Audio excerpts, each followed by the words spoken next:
2분 안에 1억 위안, 우리 돈으로 170억의 매출을 올렸다고 하죠. 올 한 3월부터 자성 농도계 패드가 이렇게 많이 분쟁이 있나요? 이 키트를 들어가 보시면 경쟁 강도도 나쁘지 않고요.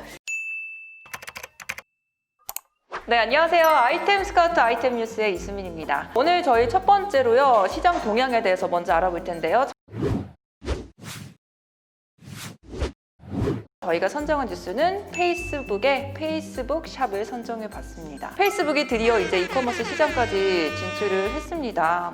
그동안 페이스북과 인스타그램으로 쌓아온 여러 가지 알고리즘을 이용해서 자기들만의 플랫폼을 만들려는 시도로 보이는데요. 미국에서만 먼저 시작이 된다고 하지만 지역을 좀 더 넓혀가지 않을까 싶습니다. 자, 그러면 어떤 건지 한번 좀 살펴보도록 할게요. 페이스북 샵이 그럼 먼저 뭐냐? 자, 먼저 누구나 무료로 이 페이스북이나 인스타에서 자기의 상점을, 온라인 상점을 넣을 수 있는 그런 플랫폼을 말합니다. 서로 다른 디자인으로 구성도 가능하다고는 하고요. 또 페이스북 페이나 인스타 체크아웃과 같은 결제 시스템이 있기 때문에 그 안에서 바로 결제가 가능하고요. 또 왓츠앱이나 DM으로 결제하면 이제 또 상담 들어오잖아요. 언제 배송되나요? 이런 것들 DM으로 CS까지 가능하다고 합니다. 자, 그러면 이게 생각해보면 따지고 봤더니 네이버 스마트 스토어랑 별반 다를 게 없어요. 네이버 스마트 스토어도요, 누구나 무료로 아무나 스마트 스토어 개설을 할 수가 있고요. 네이버 페이로 결제 시스템 되죠. 또 네이버 톡톡으로 그 안에서 모든 CS가 이루어지기 때문에 우리가 흔히 사용하고 있는 그런 스마트 스토어는 크게 다른 형태는 아니다 라고 보실 수 있을 것 같습니다. 페이스북이나 인스타에서 물품을 파는 거를 보신 적은 있으실 거예요. 근데 그거는 그냥 구매 링크만 들어갈 수 있는 그런 형태로 아마 띄었는데, 인스타에서 이렇게 사진 내려서 보다가 좀 이거 예쁜데 내가 이런 애를 팔로우 했었나? 라고 하고 딱 보면은 그 광고였던 거, 링크로 연결됐던 그런 식으로만 판매를 했다가 이제는 자기들이 직접 플랫폼을 설정을 해가지고 거기서 수수료를 얻을 수 있는 그런 수익 구조를 만들었다고 볼 수 있습니다. 근데 이게 우리나라에서 좀 화제가 됐던 이유 중에 하나는 카페24와 협력을 했다라는 것 때문에 굉장히 국내에서는 또 화제가 됐었어요. 우리나라, 특히 아시아에서 유일하게 카페24와 협력을 하면서 좀 주목을 받기도 했는데요. 페이스북이 조금 그 현지에 따라서 맞춤형으로 컨설팅이 들어가려는 시도로 좀 해석이 되기도 해요. 우리가 흔히 많이 사용하는 인스타에서 라방 기능 많이 사용하죠. 오히려 저도 피드보다는 라방을 더 많이 사용하기도 하는데, 그런 걸로 실시간으로 이제 쇼핑을 하는 거죠. 실제 셀러들이 라이브 방송으로 이제 쇼핑을 하면 아래 결제될 수 있는 링크 같은 게 또 뜰 수 있겠죠, 바로. 그러면은 이렇게 구경하다가 홈쇼핑처럼 TV 보는 것처럼 이렇게 구경하다가 마음에 들어. 그러면은 이제 결제창 이렇게 누르면은 바로 결제되고, 이런 시스템까지 뭔가 TV에서 봤던 홈쇼핑을 이제 아예 모바일로 실시간으로 옮겨 놓을 수 있는 프로그램까지 좀 기대를 해볼 수 있지 않을까 싶습니다. 다음 이슈 한번 넘어가 볼게요. 혹시 이런 기사 보셨나요? 패션 회사 직원들이 직접 나서자 매출도 쑥쑥 오른다. 이런 기사를 아마 많이 접하셨을 것 같아요. 최근에 LF 직원들도 그 라이브 방송을 하면서 매출을 수억 원까지 올렸다고 하는데요. 저도 한번 봤더니 굉장히 저보다 더 유려하게 잘 하시는 것 같고, 믿음도 가고, 저도 뭔가 결제를 하고 싶은 그런 느낌까지 들었던 방송이었던 것 같습니다. 그래서 요즘은 직원들이 이렇게 직접 그 회사의 아이템을 홍보하고 판매하는 인플루언서로 활동하는 모습들을 자주 만날 수가 있는데요. 실제로 중국에서도 이런 움직임이 이미 일어나고 있었습니다. 이분이 중국 에어컨 업체의 회장님이신데 직접 나와서 자기 제품, 자사 제품을 설명하자 2분 안에 1억 위안, 우리 돈으로 170억의 매출을 올렸다고 하죠. 실제 외국에도 많은 사례들이 있는데요. 마스터카드 같은 경우도 이제 카드사에서 좀 뭔가 기술적인 테크놀로지 회사로 바꾸려고 할 때 많은 직원들이 이제 선별을 해가지고 직접 직원들이 SNS에서 자기네 이런 회사 활동들을 올리면서 홍보를 할 수 있게 만들었다고 하고요. 스타벅스 같은 경우는 유명하죠. 스타벅스 파트너스. 직원들을 직접 이 스타벅스 중앙 SNS에 자기들의 사진, 커피를 마시는 사진 이런 걸 이제 올리게 해가지고 함께 홍보하는 효과를 줬다고 합니다. 회사는 매출이 올라서 좋고, 또 마케터를 키우는 일종의 인력 관리, 인력 자원을 좀 관리하는 차원으로 생각을 했고요. 직원들은 자기네 경력을 좀 올릴 수 있는, 마케터로서의 경력을 쌓을 수 있는 그런 만족감을 동시에 느꼈다고 하니까 이런 마케팅 전략들이 앞으로는 조금 더 많이 발전하지 않을까 싶습니다. 이어서 저희가 핫트렌드 뉴스까지 한번 전해드리겠습니다. 제가 오늘 이런 기사를 봤어요. 이탈리아 대중교통 이용이 줄고 자전거 판매량이 늘었다. 내용을 한번 살펴보니까요. 이탈리아가 코로나 때문에 자전거 사용량이 늘었다. 이런 내용의 골자였습니다. 왜 늘었냐? 자전거를 구매하면 60%까지 비용을 환급해 주면서 사람들이 코로나로 이제 대중교통 이용하는 게 위험해지니까 이제 자전거로 많이 몰리는 현상을 이제 이 기사에서 다뤘는데요. 이탈리아 자전거 시장이 전체적으로 7.4% 증가를 했다고 하고요. 그 중에서 전기 자전거가 12.7% 가장 많이 증가한 걸로 보여집니다. 그러니까 이탈리아 정부에서 이제 이런 지원 정책에 힘입어서 이런 한국 기업의 자전거 부품과 액세서리도 좀 파트너십을 고려해 보겠다 이렇게까지 또 언급을 해줬어요. 자, 그럼 우리나라는 과연 자전거가 어떻게 됐을까 한번 살펴보면요. 100만 원대 전기 자전거도 잘 팔리네 라는 기사 한번 살펴볼게요. 우리나라도 이제 대표적인 자전거 업체가 삼천리 자전거 업체죠. 이 업체의 판매량을 한번 보니까 올해 1월에서 4월 전기 자전거 판매량이 전년 동기 대비해서 거의 34%나 증가했다고 합니다. 전기 자전거가 거의 100만 원대까지 호가하는 좀 고가 자전거들이 많은데 그럼에도 불구하고 우리도 30% 이상 증가한 게 보여지고요. 자, 왜 그렇게 많이 증가했냐? 이 코로나로 인해서 사회적 거리두기가 장기화되면서 많은 사람들이 퍼스널 모빌리티로 이제 많이 몰리는 현상이 생긴 거죠. 같이 있으면 위험하니까 이제 나 혼자 이동할 수 있는 간편한 수단을 찾게 된 겁니다. 그러면 퍼스널 모빌리티를 어떻게, 왜 이용하는지 그 이용 목적에 대해서 조사를 해봤는데 먼저 가까운 거리를 이동할 때 가장 많이 사용하는 걸로 나오고요. 레저나 운동하시는 분들은 꾸준히 있었던 분들이고 출퇴근할 때 사용하시는 분들이 무려 30%나 가까이 있었습니다. 그러니까 우리가 흔히 말하는 자출족이라고 하죠. 자전거로 출근하는 족들이 많이 늘어나는 거예요. 자, 그러면 이 전기 자전거랑 근데 저는 좀 헷갈리는 게 전기 자전거가 있고 전동 자전거가 있고 전동 킥보드가 있더라고요. 이 세 개 차이가 뭐지라고 너무 궁금을 해서 제가 좀 조사를 해봤습니다. 이 전기 자전거는요, 페달을 밟아야지만 모터가 돌아가는 거예요. 그러니까 자전거로 보시면 되니까 자전거 전용 도로에서도 사용을 할 수가 있는 거고요. 이 전동 자전거는 페달을 안 밟아도 그냥 전동이 되기 때문에 이거는 자전거가 아니라 자동차로 분류가 되더라고요. 그러니까 면허도 있어야 되고요. 도로교통법을 준수해야 됩니다. 대신에 또 전동 킥보드는 원래 전동 자전거랑 똑같았는데 이번에 법이 개정이 되면서 다시 전기 자전거랑 똑같아졌어요. 자전거 도로에서도 사용을 할 수가 있고요. 면허가 없어도 만 13세부터 이용을 할 수 있다라고 법이 개정이 되면서 이 시장이 또 엄청나게 많이 커질 거다라는 이야기들이 많이 돌고 있습니다. 그래서 자전거 도로가 허용이 되면서 공유 전동 킥보드 업계도 굉장히 화색을 냈다라는 기사도 한번 찾아볼 수 있고요. 또 그동안 전동 킥보드가 이제 만 16세 이상에서만 사용을 할 수 있었는데 만 13세 이상이 탈 수 있게 되면서 사용할 수 있는 사람의 범위가 넓어졌다는 거죠. 그만큼 사실 위험 요소도 많이 높아졌다라고 보여질 수가 있어요. 실제로 앞에 보시면 전동 킥보드의 사고 현황이 계속해서 증가하는 게 더 보이는데 아마 이렇게 좀 연령층이 낮아지면 이런 안전 쪽의 문제도 굉장히 심해지지 않을까 싶습니다. 자, 그러면 정말 자전거를 사람들이 많이 이용할까? 저희 아이템 스카우트를 좀 이용해서 키워드를 검색해 볼게요. 자전거를 클릭해 보시면 경쟁 강도는 좀 높네요. 실제로 보면은 많이 증가를 하고 있는 추세는 확실히 코로나 전후로 해가지고 검색이나 클릭이 굉장히 많이 되는 게 확인이 되고 있어요. 자, 그러면 우리가 전기 자전거도 한번, 전기 자전거가 많이 늘었다고 하니까 보시면 전기 자전거도 거의 올해 초부터 계속해서 상승 곡선을 그려나가기 시작합니다. 사실 자전거도 조금 계절성이 있어요. 겨울에는 잘 안 타기 때문에 겨울에는 조금 판매량이 줄었다가 이제 봄에 조금 늘어나는 추세인데 작년보다 거의 한 2배 정도 검색량이 많이 늘었다라는 걸 좀 볼 수가 있겠죠.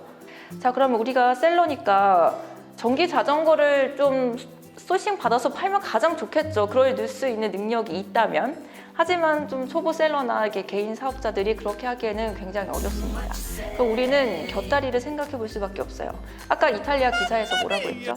한국에 뭐 액세서리 같은 걸 수입할 생각이 있다. 협력 파트너를 하고 싶다. 이런 기사들을 봤다면 과연 그 곁다리로 좀 함께 판매할 수 있는 액세서리가 어떤 게 있을까? 이런 것까지 한번 생각해 보면 좋을 것 같아요. 자, 그러면 우리가 자전거 카테고리에서 조금 살펴볼게요. 수출해져 있을까요?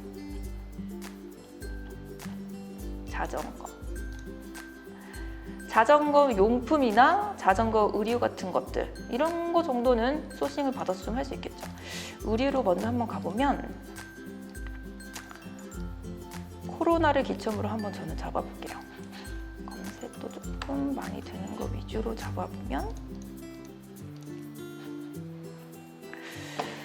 아무래도 근데 자전거 용품들이 좀 그 브랜드를 통해서 판매되는 것들이 좀 많아요. 그래서 이런 것들을 다 좀 지우고 보다 보면 딱 눈에 띄는 게 한번 볼까요? 자전거 엉덩이 패드 이런 것들 굉장히 좋겠죠. 보면 경쟁 강도는 한 0.48인데 클릭 경쟁률이 조금 높네요. 요즘 그 자전거 타면 이제 엉덩이가 좀 아프니까 자전거 엉덩이 패드 같은 것들 유세윤이 TV 나와서 자기 거 한다고 딱 얘기했었잖아요. 여기 좀 연예인들이 말해주면 확실히 조금 그런 시장이 풀리는 게 있는 것 같아요. 보면은 실제로 올 한 3월부터 엉덩이 패드가 이렇게 많이 검색이 됐나요? 사실 그 전에는 엉덩이 패드라는 존재 자체를 사람들이 많이 인식을 못했을 것 같아요. 그런데 이제 자전거를 많이 타기 시작하면서 인식이 되고 그러면서 점점 검색량이 많아지고 지금은 굉장히 많이 검색이 되고 있다는 게 좀 확인이 되고 있죠. 경쟁도 나쁘지 않아서 이 정도는 소싱을 받아서 한번 해보셔도 굉장히 좋을 것 같고요. 또 평페달 슈즈. 자전거를 탈 때 하면 좋은 슈즈 같은 것 같은데 이런 것들도 점점 이제 자전거의 사용량이 늘어나면서 계속해서 증가하는 추세를 확인할 수가 있죠. 이런 좀 자전거를 팔진 못하지만 자전거를 탈 때 필요한 뭔가 아이템들을 찾아서 증가하는 아이템들, 경쟁 강도 낮은 것들 찾아서 소싱해 보시면 좋을 것 같고요. 그리고 아까 좀 그 전동 킥보드 연령이 낮아지면서 안전에 대한 문제가 분명히 발생할 거라고 했잖아요. 그런 안전용품 관련된 것들도 한번 소싱을 찾아보시면 그 분야에 대해서 좀 시장이 넓어지지 않을까 싶습니다. 자, 그럼 다음 트렌드도 한번 살펴볼게요. 자, 이런 기사를 또 봤어요. 오피스 점심 전쟁, 찾아가는 구내 식당이 뜬다. 그러니까 구내 식당이 이제 코로나로 인해서 뭐 더 이상 제공이 되지 않고 아무래도 위험하다 보니까 사람들이 구내 식당을 가지 않게 되는 거죠. 그래서 코로나 때문에 구내 식당에서 못 먹어. 그럼 외부에 맛있는 음식이라도 좀 배달을 시켜 먹는다, 이런 이야기거든요. 그럼 이제 좀 배달에 대해서 한번 이야기를 해볼게요. 자, 우리가 원래 배달이라고 하면은 좀 특별한 음식이었죠. 뭐 피자, 치킨, 뭐 짜장면 이 정도? 뭔가 내가 그냥 음식을 먹고 싶지 않을 때, 뭔가 특별한 걸 먹고 싶을 때 아빠한테 쫄라서 먹는 게 바로 배달 음식이었어요. 근데 이 패러다임을 바꾼 게 아마 배민, 이런 배달 어플이 아닐까 싶습니다. 좀 더 접근성이 좋아졌고요. 뭔가 종류도 굉장히 많아지면서 이제는 좀 특별한 음식이 아니라 그냥 내가 좀 시켜 먹고 싶을 때 먹는 음식, 이 정도로 좀 발전이 된 것 같아요. 나 혼자서도 먹을 수 있고. 그러면서 실제로 보시면 배달의 민족의 주문 수가 코로나 이후에는 훨씬 더 많이 증가했다고 합니다. 거의 60% 이상씩 계속해서 증가를 했고요. 시장 자체도 거의 뭐 15조 원에서 20조까지 굉장히 많이 증가한다는 사실은 너무나 다 많이 알고 있는 거죠. 근데 여기서 이제 코로나로 인해서 배달의 두 번째 격변을 겪은 게 이제는 나가서 먹는 것도 너무 귀찮아. 그 나가서 내가 맛있게 먹었던 그 특별한 음식까지 배달을 시켜서 먹고 싶은 그런 트렌드가 많이 변화가 된 거죠. 그러면서 이제 아까 말했던 다시 기사로 돌아가자면 내가 구내 식당에서 밥도 못 먹고 나가서 밥도 못 먹어. 직장인들이 점심 빼면 사실 뭐 기대할 수 있는 게 없는데, 그러니까 내가 나가서 매일 사 먹었던 그 음식을 배달시켜서 먹자라는 게 이제 이 기사의 골자였습니다. 근데 이제 이걸 더 넘어서 배달 진화의 마지막 단계는 이제는 내가 그냥 먹는 식사도 먹기가 싫은 거예요. 그래서 밀키트나 HMR 같은 시장들도 점점 더 증가하기 시작하는 거죠. 시장을 한번 확인해 보도록 할게요. 가정 간편식이 어떻게 형성이 돼 있는지 보면은 사실 경쟁 강도도 굉장히 높고 클릭 경쟁률도 빨간불 굉장히 좋지 않아요. 시장 지표 자체만 보면은. 그러면 가정 간편식의 또 다른 이름 밀키트를 한번 쳐볼까요? 이 키워드는 거의 사용할 수 없는 키워드라고 생각합니다. 밀키트를 들어가 보시면 경쟁 강도도 나쁘지 않고요. 클릭 경쟁률도 이 정도면 굉장히 무난하게 보여져요. 밀키트가 지표는 나빠 보이지 않습니다. 그런데 이 초보 셀러들이 하기에는 좀 어렵다라고 느껴지는 게 우선 생산이나 소싱 자체가 조금 어렵고요. 이런 제품은 또 생산하는 업체가 많지가 않아서 위탁으로 파는 것 자체가 굉장히 힘든 아이템이라고 보여집니다. 특히 또 냉장이나 냉동이라면 위탁으로 하기에는 더 어려운 부분이 분명히 존재하고요. 그래서 이게 가끔 이 식품 도매 업체에서 이런 제품이 몇 개 나오기는 하는데 최신 트렌드에 맞는 제품이 그렇게 수 자체가 많지가 않아요. 그래서 초보 셀러들이 진입하기는 굉장히 어렵고 중대형이나 대형 셀러들이 진입하기에 더 좋은 시장 환경이라고 보여집니다. 여러분 혹시 엑슬레저룩이나 원마이웨어, 슬세권 이런 말 혹시 들어보셨나요? 이게 사실 다 하나를 뜻하는 건데 바로 레깅스를 뜻하는 말입니다. 사실 예전에는 너 레깅스 신었어? 뭐 이렇게 물어보기도 하고요. 레깅스를 스타킹을 파는 업체에서 같이 팔았어요. 그 섹션에서. 그러니까 이 레깅스는 의류라고 생각을 하지 않았고 약간 좀 언더웨어 쪽으로 많이들 생각을 했죠. 근데 이제 인식이 조금씩 바뀌기 시작하고 있습니다. 저도 레깅스를 굉장히 좋아해서 외출할 때 가끔 있는데 사실 아직까지도 좀 눈총을 받긴 받아요. 그래도 많은 분들이 이제는 그냥 뭐 레깅스 입고 다니는구나 이 정도로는 좀 생각해 주시는 그런 인식이 많이 개선이 됐습니다. 실제로 이번에 산스타그램이라는 젊은 분들 산에 올라가서 인스타를 올리는 산스타그램이 좀 발달을 하면서 이런 인식이 더 보완이 됐는데요.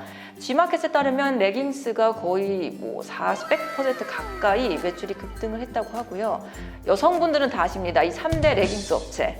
이 업체도 각각 100%에서 300%까지 매출이 증가를 했다고 합니다. 왜 그랬을까요? 이것도 물론 코로나 때문이죠. 코로나 때문에 이제 실내에서 운동을 하지 못하고 하니까 밖에 나가게 되고 사실 운동을 하지 않았던 사람도 괜히 답답하다고 하면서 산으로 가는 그런 경향들이 좀 점점 퍼지기 시작해요. 왜냐하면 사실 우리나라는 방 문화가 굉장히 많거든요. 방에서 할 수 있는 일들이 많은데 이게 코로나 때문에 다 막힌 거예요. 그러니까 사람들이 야외에서 할 수 있는 게 그동안 없었고 그래서 가장 쉽게 접근할 수 있는 산으로 많이 떠나지 않았나 싶습니다. 그래서 요즘 산에 가면은 진짜 예전에는 40, 50대 아줌마들이 좀 많아서 알록달록 아웃도어로 알록달록 입으면서 그런 모습들이 굉장히 많았는데 요즘 가보시면요 젊은 분들이 레깅스 진짜 딱 차려입고 예쁘게 딱 힙하게 입고서 올라가는 모습 굉장히 많이 보이고요. 또 산 정상에서 찍은 사진들이 인스타그램에서 굉장히 많이 보입니다. 이렇게 조금 이런 여가 생활도 많이 바뀌고 그에 따라서 입는 복장이 바뀌니까 레깅스에 대한 인식들도 많이 바뀌고 있는 추세입니다.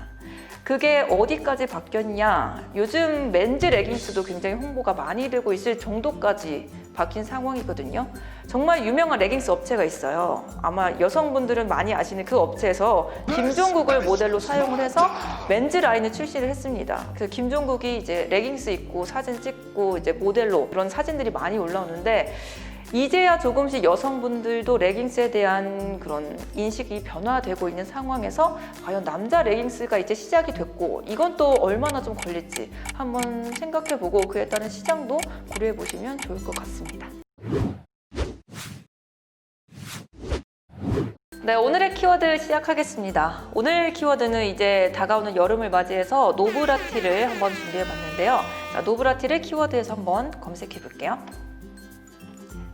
그러면 지표 자체가 나쁘진 않아요. 경쟁 강도도 낮고 클릭 경쟁률도 낮은 편이고 그래프가 지금 여기가 좀 튀어서 그러는데 여기를 한번 잘라볼게요.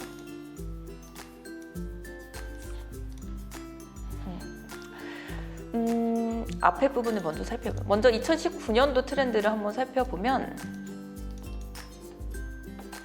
아무래도 좀 계절성이 있죠. 봄이나 뭐 이럴 때는 조금 판매량이 저조하다가 여름에 조금 더 판매량이 높아지는, 계절성을 띠는다는 게 조금 단점이라면 단점이죠. 그러니까 지금 빨리 만약에 판매를 원하신다면 지금 빨리 소싱을 해서 판매를 시작해야지만 내가 이 여름 안에 모든 그 수익을 좀 낼 수 있는 그런 구조일 수밖에 없다라는 게 조금 단점으로 작용이 되죠. 근데 제가 생각하기에는 셀러의 입장에서 노브라티라고 하니까 너무 그런 키워드 자체가 직관적인 느낌이 드는 거예요. 제가 여자임에도 불구하고. 그래서 많은 분들이 캠 내장이라는 표현을 쓰니까 이 연관 키워드에도 나오죠. 캠 내장 티셔츠라고. 이런 표현을 오히려 더 많이 쓰지 않을까라는 생각을 했는데, 이런 표현은 경쟁 강도도 굉장히 높아지고요. 오히려 검색 수가 더 낮아지는 현상이 있었습니다. 그럼 캡 티셔츠는 괜찮을까? 한번 쳐봤는데 역시나 총 검색 수는 더 낮아지는데 경쟁 강도만 높아지는 상황이 펼쳐지더라고요. 그러니까 이게 셀러의 입장과 소비하는 사람의 입장이 정말 다르다는 게, 저는 이게 너무 직관적이라고 생각을 했는데 오히려 사는 사람들은 그냥 직관적인 표현을 더 많이 쓴다라는 게 이 키워드에서 조금 보여지는 것 같았습니다. 주로 여성분들이 많이 사용합니다. 20, 30대, 40대까지 많이 집중이 되어 있는데, 아무래도 이제는 또 탈코르셋이라는 운동이 많이 펼쳐지고 또 연예인들 중심으로 더 펼쳐지다 보니까 특히나 20대 여성분들이 앞으로 더 증가할 수 있는 가능성이 저는 있다고 보여지거든요. 그러니까 20대 여성들을 좀 더 사로잡을 수 있는 좀 티셔츠가 너무 무난하지 않는 조금 프린팅이 들어간 티셔츠를 한 번 더 발전해서 소싱을 해보시면 그 부분에서 차별화를 두고 올 수 있지 않을까 싶습니다. 그리고 저도 여자이지만 이런 속옷이 없는 노브라티를 입을 때 이 가슴이 좀 걱정이 되죠. 혹시나 내가 예뻐 보이지 않으면 어떡하지? 뭐 이런 걱정들을 이런 프린팅으로 조금 가려질 수 있는 그런 프린팅된 노브라티까지 한번 생각해 보시면 좋을 것 같습니다. 네, 이렇게 여기까지 저희가 오늘의 키워드 살펴봤고요. 오늘 저희가 전체적으로 이 이커머스 시장에 대해서 알아봤고 또 트렌드도 짚어봤고 이렇게 키워드까지 함께 살펴봤습니다. 사실 오늘 저희가 첫 촬영이라서 좀 저도 정신이 없었고 보시는 여러분들도 좀 정신이 없을 것 같은데요. 저희가 다음 이 시간에는 더 좋은 뉴스로 다시 찾아뵙겠습니다.